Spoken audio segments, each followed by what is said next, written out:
Sounds good. If I can encourage you to take a seat, that would be great. Wonderful.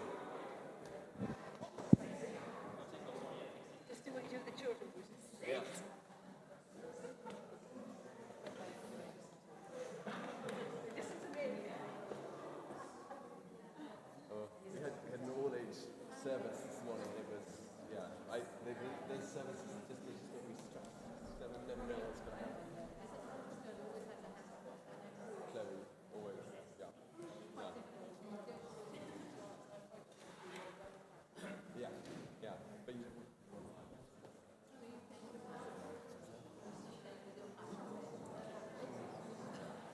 although you keep sneaking up to our bed, it's like, we gave you a wonderful pirate bed, why can't you stay there?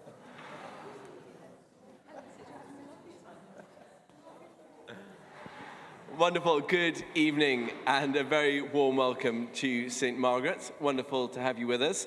I have to potentially apologize for our performance tonight because with names like Freddy and Hugo Wickham, I've been introducing them for the last couple of weeks as probably the bad guys from most Jane Austen novels. They have that sort of, but it's a delight to have them with us.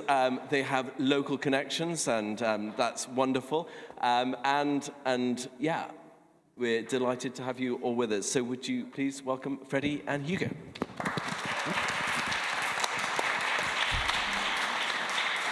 Good evening, ladies and gentlemen, and everyone watching from home. A smile for the camera. Hope the back of your heads are all looking good. All the bald spots are visible in the back. I'll keep mine facing that way. Welcome everyone to come along. My name is Freddy Wickham. I'm a music teacher. A couple of years ago, I started writing classical music. I thought of them as pastiches. Other people laughed at them, so then I renamed it comedy. And it's sort of pastiches and parodies of classical music. That was about 1 year ago, and this is our first attempt at performing any of these live. So you're in for a real treat. Very well prepared. Ignore the papers on the piano. Purely props, pure stagecraft right there.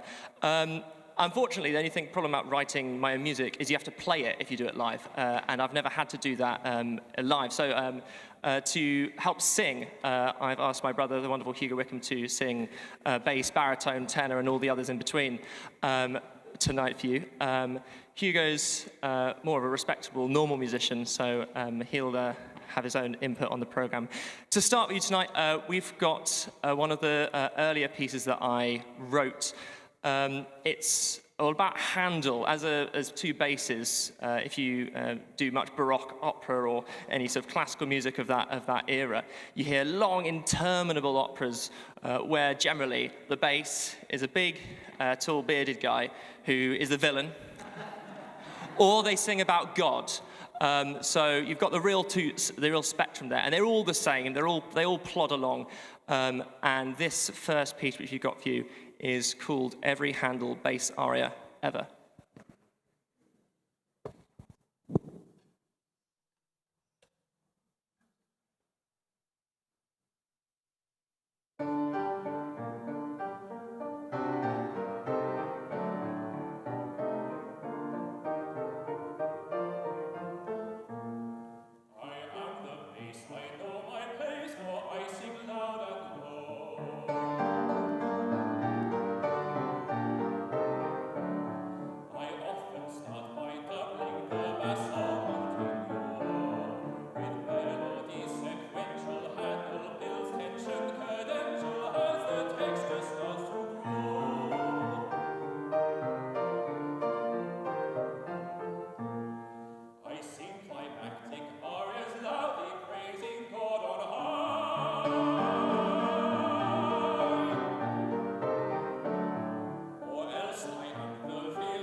Thank you very much. So the only problem about inviting a proper singer to come sing loads of silly stuff is he wants to do some proper music. So we made the deal that if we did a parody of it, we had to do a real piece of the actual style to make him happy enough to agree to do this.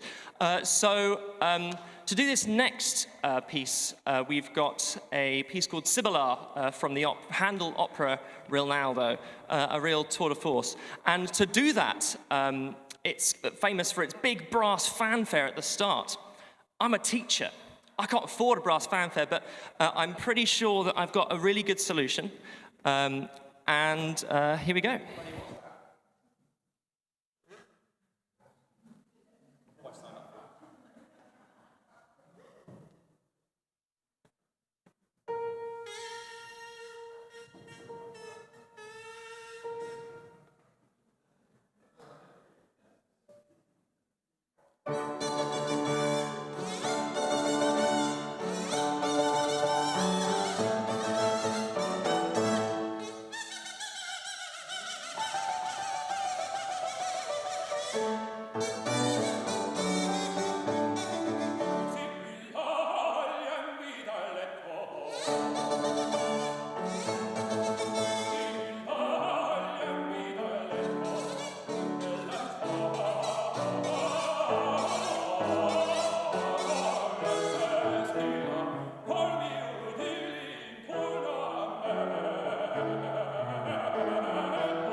Lovely.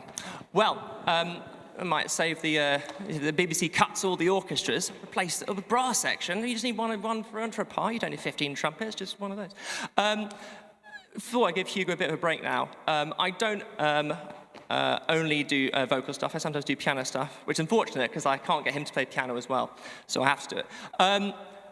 As part of my teaching, we obviously cover lots of different areas, and one thing I've always been really interested in is jazz. Things like George Gershwin, and Rhapsody in Blue, Porgy and Bess, all of these lovely styles of music.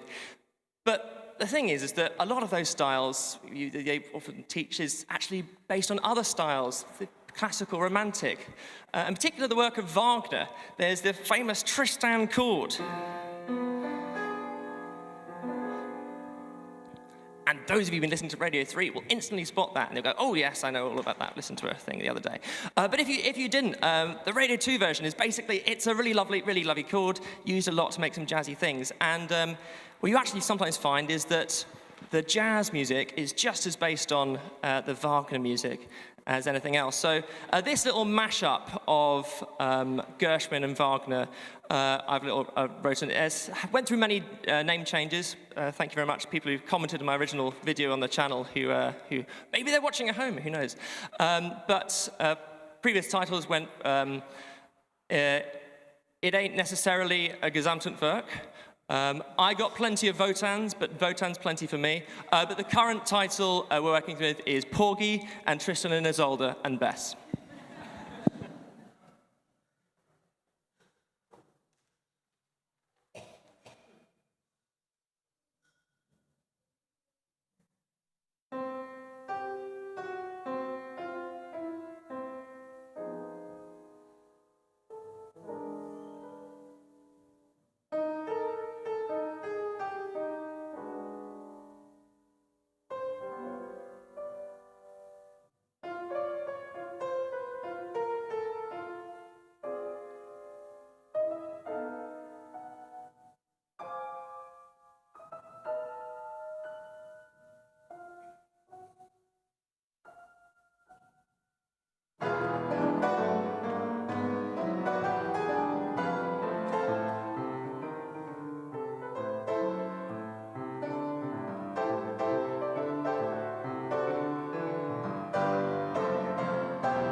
Now, once again, at the behest of my very kind brother, please don't, he's doing this for free, but my very kind brother, but he did want some proper music in this, so he said, if you're doing a silly piano, can we have some proper piano music? I know, one of the 3 Bs, Bach, Berlioz, Beethoven, Brahms, there are 4 of them, 3 Bs. But if you go to the library, if you go to the bookshop and get all those really leather-tomed books full of important music, they're quite expensive, and like I said, teacher, but resourceful one. So went online, Googled Beethoven piano piece, and then got one. And here it is, a single sheet, like all best things are. Didn't take the trouble to bind it. And it says Beethoven in the title, and I went with that. Well, it's a pastiche of Beethoven, actually. It's called Das Colonelbogie, à la Beethoven. Someone called Dudley Murray. Anyway, let's see how this one goes. Hope you enjoy a bit more proper music.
Hope you're happy.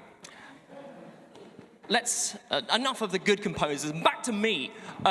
We've now got another bit of a pastiche of another type of music that is oft done at recitals like these, so apologies to if you've seen these performed in the recent weeks. But Romantic Lieder, the sort of the German angsty Schubert, Schumann sort of music, singer and piano bearing their soul, it all does sound quite a lot the same.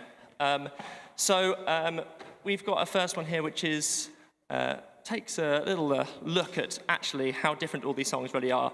It's called Every Romantic Lied Ever.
Thank you very much. You can tell when it's the one that Hugo insisted I put in, because I've got all the pages going out in order. Because the good music you can't memorize, you actually have to know what you're doing. But we'll try it anyway. Again, a lovely little romantic aria. This one by Schubert. And this is from his song cycle, Winterreise, Winter Journey. And this is Erstarrung, the fourth song from that cycle. And it tells the story that most of these songs basically tell, which is the sort of story that you're not super keen at who's the protagonist of a bearded, tall gentleman going through the forest, sort of basically being a bit of a stalker. How's the girlfriend, Hugo? I've been stalking her through the forest for the last few weeks. To get into character? Oh yeah, that too. Excellent. Well, here we are. His is a Starung, and I'll try and get into character too. Let's hear it go.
They're getting a new piano in soon, so my job is to destroy it.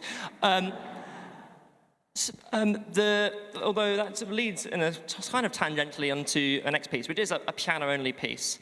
And I mentioned Radio 3 earlier, but you won't find any of this next stuff. This is a classic FM realm, which is that of Ludovico Einaudi.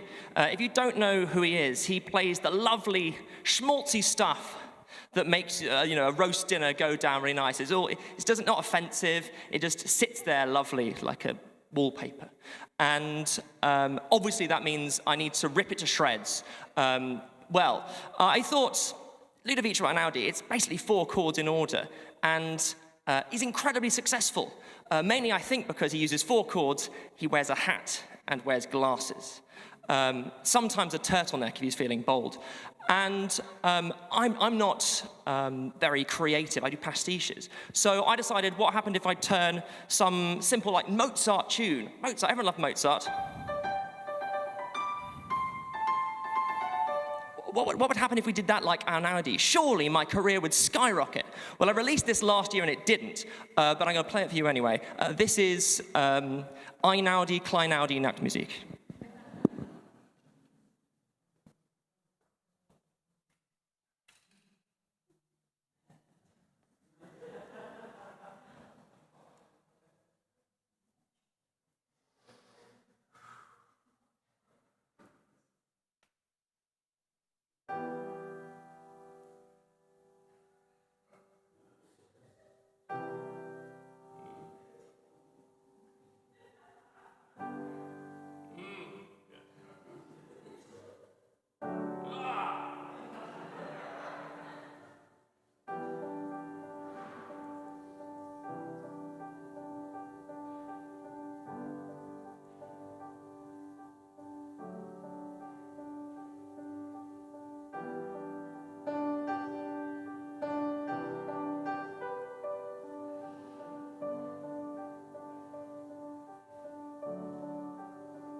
Easy gig for some, isn't it?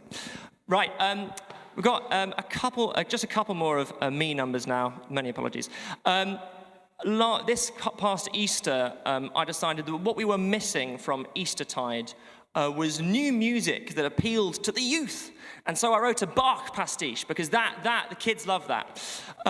Obviously, you'll know from your church-going days the passions of Matthew, Mark, Luke and John, and Bach wrote, well, people say he wrote, this is the whole thing. He wrote music to accompany all of those passions. But the one I already thought was missing was Emi. You might not know Emi, maybe he didn't exist, but the Santimi Passion brings a bit more steamy passion, thank you very much, Bidam Tish, to an otherwise, to a story that maybe not everyone's paying close attention on Easter. And this oratorio I wrote has not actually, I haven't even published any of the arias from that on my channel, because when we performed them, they were too rubbish, so I cut them.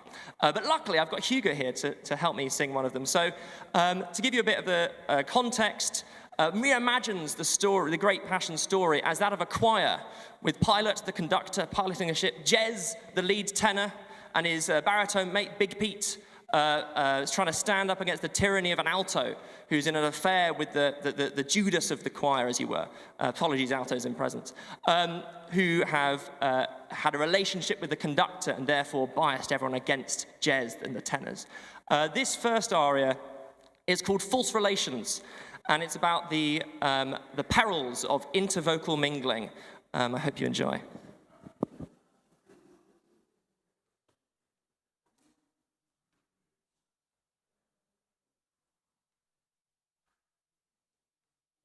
I do know this one. He's singing it down a tone because he's a coward.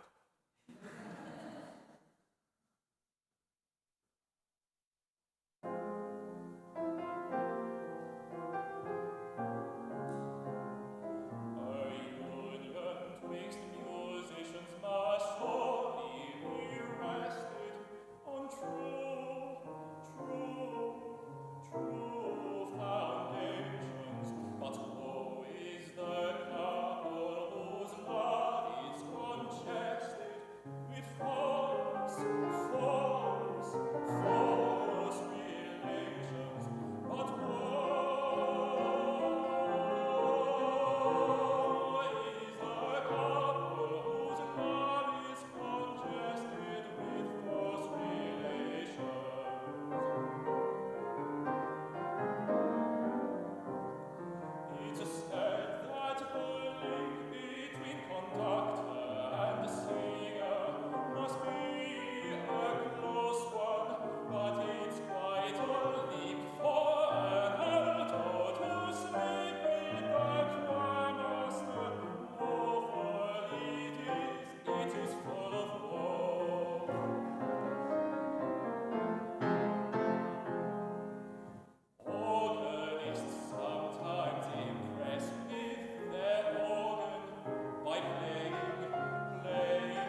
This second is much shorter aria. No da capo in this one, I promise. Is towards the end. Is a love letter to John Passion, but like a love-hate letter. I love the John Passion. If you don't know it, by Bach, best hour and 50 you'll ever spend of your life. But if you're going to pick a bit, as right at the end, Jesus says, "It is finished," and the aria "Es ist vollbracht" appears, and it's sung by an alto. Now that's fine, but in a lot of places that's sung by a male countertenor, a male alto, and having dallied myself in the art, it is a sound. So in this aria, I reframe "It is finished." So perhaps what is finished is not a presence of the Lord Jesus on earth, but perhaps a certain tradition of singing. This is called the final countdown, a tenor.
Right. The pub awaits, but one more. Just to have to say a massive thank you to everyone for turning out. Thank you to everyone watching at home.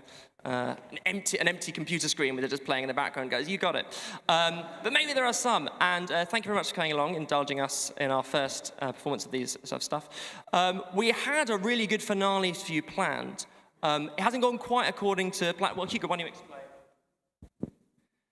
Well, a few months ago, I was looking around in Oxfam for some Christmas presents, and what should I find but an unloved-looking French horn, which I thought I'd take home with me, and I really started playing it, so day and night, all the time. I'd wake up, I'd play French horn. I'd go to work, I'd play French horn. I got fired for playing the French horn, and I learned to play one of Mozart's famous horn concertos, and we were gonna play it here for you today. And I was really looking forward to it. Unfortunately, I looked this morning, and it's gone, vanished, excommunicado. Yeah. Luckily, this situation is surprisingly common.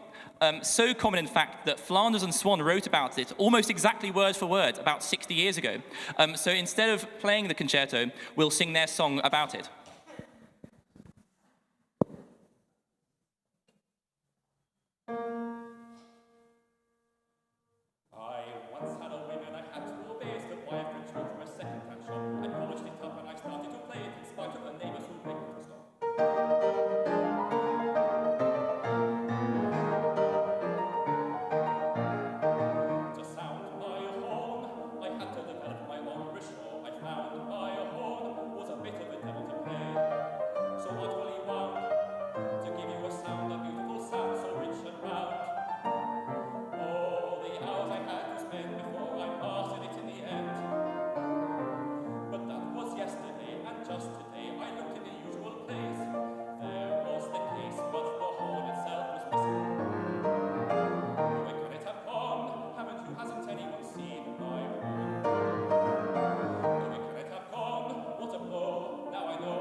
Oh, it wasn't really the end, for those of you who are a fan of my works, because this all started, this whole writing thing, doing comedy, all started in lockdown 2020, where as a music teacher, to justify my job with no choirs and orchestras, you have to think outside the box a bit. And it all started because I was trying to teach fugue to my GCSE pupils. Fugue is the Baroque style with lots of parts intermingling, all overlapping.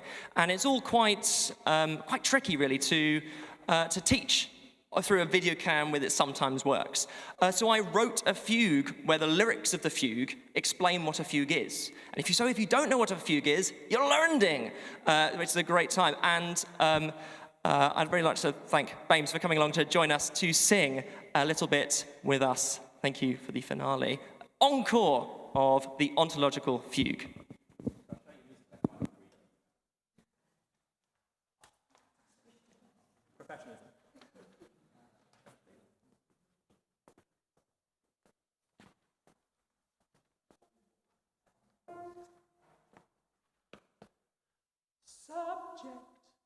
Subject is the entry of the subject, and now the counter subject. It's the counter subject. I bring harmonies and contrasting rhythms. Until the answer's gone and the counterpoint begins.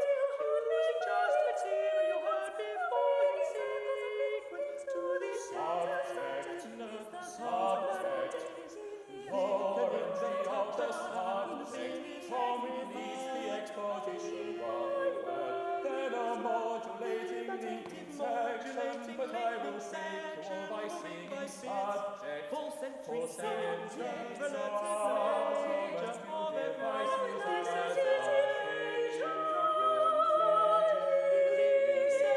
using conscious wave of overseas momentum, an important no incentive. With interweaving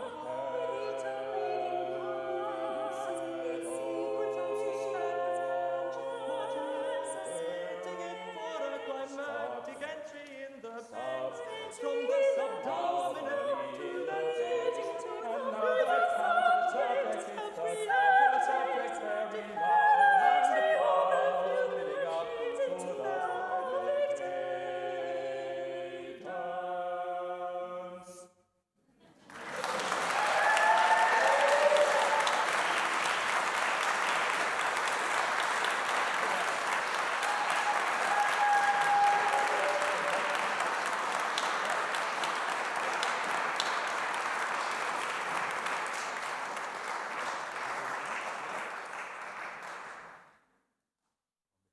these two go, let me very briefly tell you about next week, and then we can get them to perform again or just give them a massive round of applause.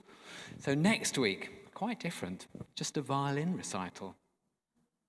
Matthew Chin, really superb violinist, coming to play a solo Bach Chaconne, Beethoven's Second Violin Sonata, and the Carmen Fantasy. Oh, it'll be wonderful. New piano arriving in a few weeks' time. That's just an amazing instrument. It's going to be spectacular. But that's all for the future. We ought to give these two. Yes, our paths have crossed. I think I've taught both of them. Anyway, we'll move on. Certainly remember this one being really quiet at school.